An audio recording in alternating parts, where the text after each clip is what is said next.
السلام عليكم ورحمة الله وبركاته. ازيكم حبايب قلبي؟ عاملين ايه؟ اهلا وسهلا بيكم في مطبخ فريسكا بالعسل. احنا النهارده هنعمل مع بعض الحواوشي مكوناته سهلة وبسيطة، ما فيهوش اي تعقيدات، واحنا مش هنرغي فيه كتير. معانا البصل بتاعنا واللحمة، 600 جرام لحمة، البهارات، ملح وفلفل اسود وحبهان مطحون، كمون مطحون، كزبرة ناشفة، وبهارات حواوشي، فلفل حامي وبارد، اللي عايزه سبايسي، اللي مش عايز حامي ما يحطش. هنحط النهارده ليا معانا في قلب الحواوشي بتاعنا. هنعمل ايه؟ هنسمي الله، نقول بسم الله الرحمن الرحيم، وهننزل باللحمه بتاعتنا على البصل. انا عامله 4 بصلات كبار، الحواوشي بيحب البصل. هنضيف اللية بتاعتنا. انا اللية كانت في ليزر وبشرتها. هنضيف اللية، طبعا هتدي طعم، هتطعمه وتخليه حلو. هنضيف اللية، هنضيف البهارات بتاعتنا، ولو لقينا محتاج ملح هنحط ملح.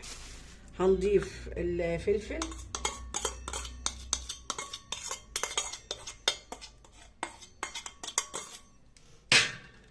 هنضيف بهارات الحواوشي.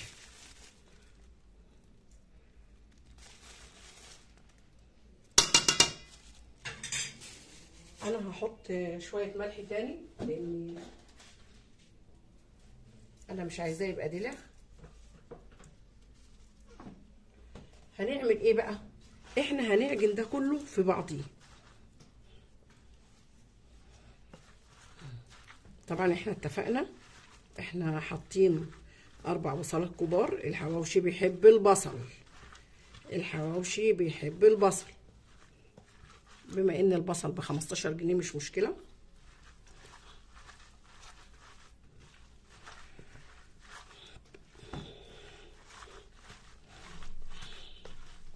مش قادره اقول لكم، الريحه طالعه من دلوقتي عسل عسل عسل كده. الريحه بسم الله ما شاء الله، يعني لسه في اولها اهو والريحه عسل. احنا بنعجنهم في بعض عجن زي انتم ما شايفين كده، يعني اعجنيه.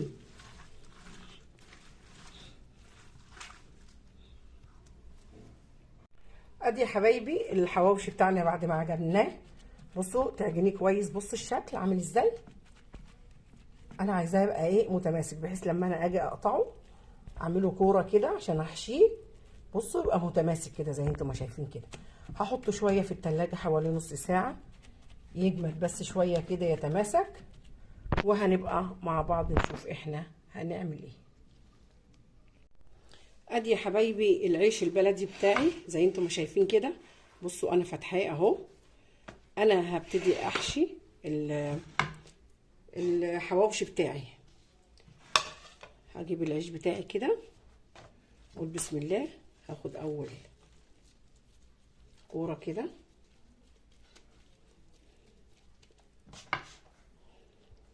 هفتح العيش بتاعي زي انتم ما شايفين كده اهو، وهحط الكوره بتاعتي. انا عايزه بس اوري لكم هنقول بسم الله. هنحشي لغايه الاخر، اخر الرغيف.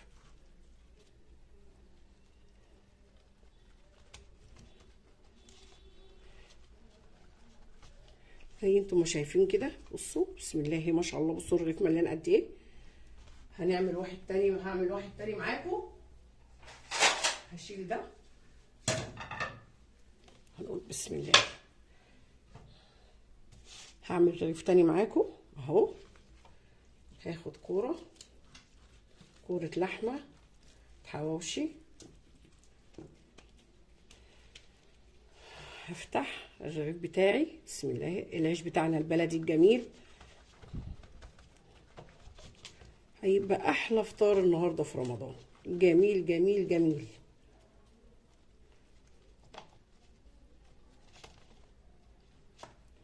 كل سنه وانتم طيبين، ربنا يعيد عليكم الشهر كده بخير.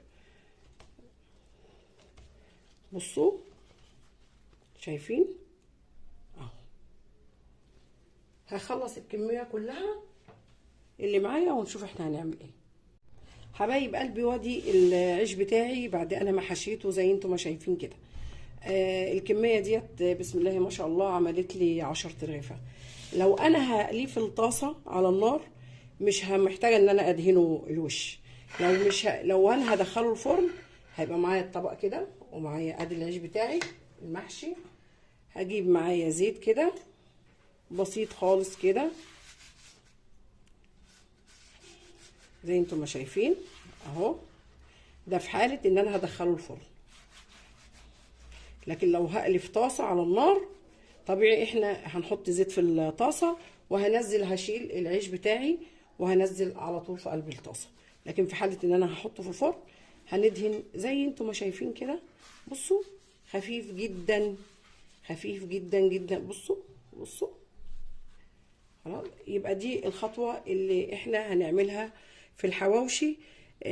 لو احنا هنقلي في الطاسه هنحط الزيت في الطاسه وزيت بسيط جدا. هندخل الحواوشي الفرن هندهنه زي ما دهنت كده قدامكم، وانا هدخل الحواوشي بتاع الفرن وهنبقى مع بعض نشوف احنا هنكمل الحواوشي بتاعنا ازاي.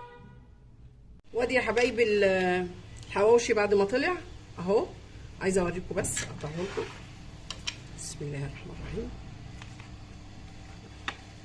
عايزه بس اقطع لكم جزء منه اوريكم. سخن طبعا هو. بصوا سخن مولع هو. ريحه مش قادره اقول لكم تحفه. عسل عسل عسل.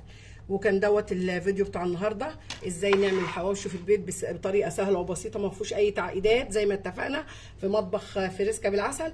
لو شفتوا الفيديو وعجبكم ما تنسونوش في اللايك والشير، واللي ما اشتركتش في القناه تشترك وتفعل زر الجرس عشان يوصل كل جديد. اللايكات علشان الوصفه توصل لكل الناس.